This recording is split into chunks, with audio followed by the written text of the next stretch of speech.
So you see,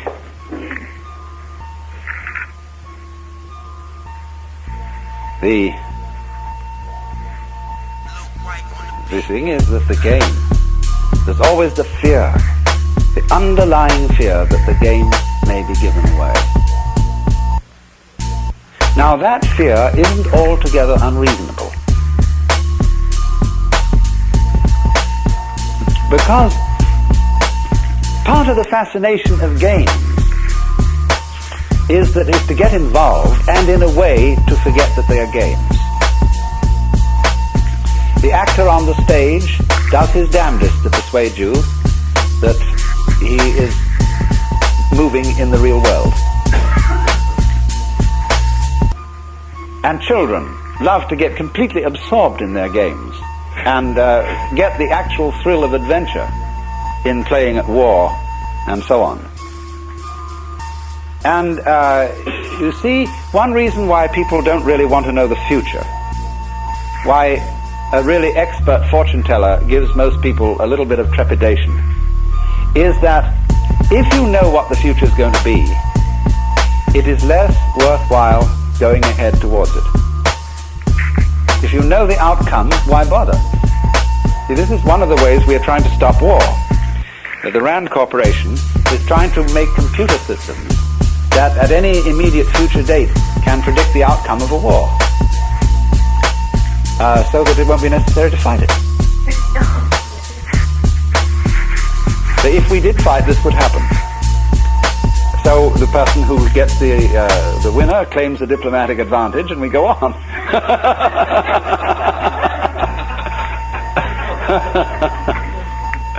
So this is the reason, you see, why we don't want to know that the game is only a game. Now,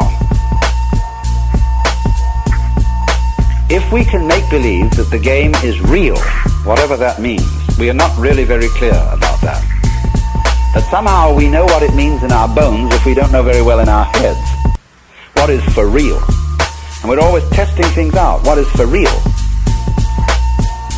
But when the whole world game becomes too real and people become too earnest, it's highly necessary to play a new game, which is the game of game against non-game. As how far can you get away with giving the show away about the game? Nobody really wants to go the whole hog until you're ready for final nirvana.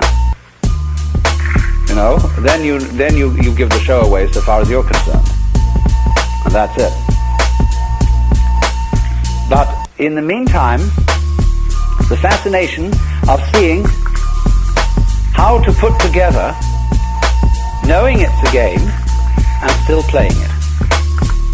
And doing this is what in Mahayana Buddhism is called being a bodhisattva.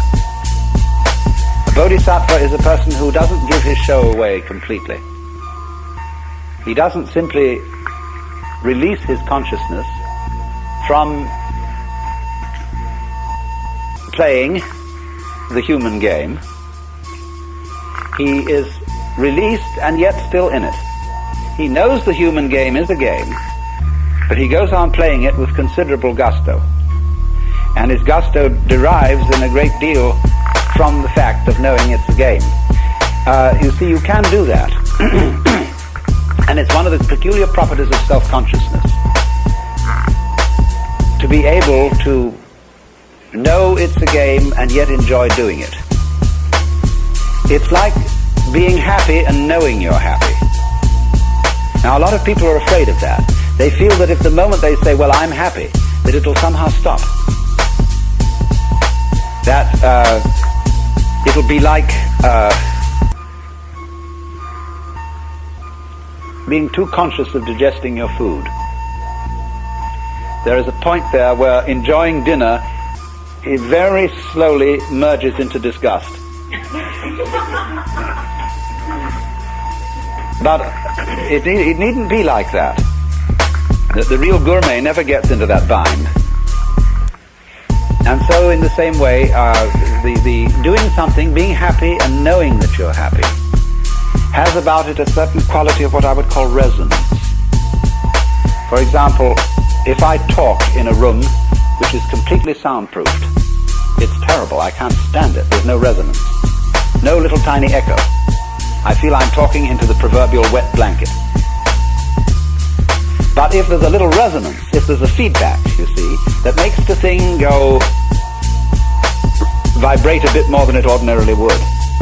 So one gets feedback from an audience. And it's much easier to talk to an audience than it is to a microphone, because there's feedback. And so consciousness is feedback. So for that reason, your voice sounds better when you're singing in the bathtub than it does when you're singing out in an open room, because you get resonance. And so we put resonators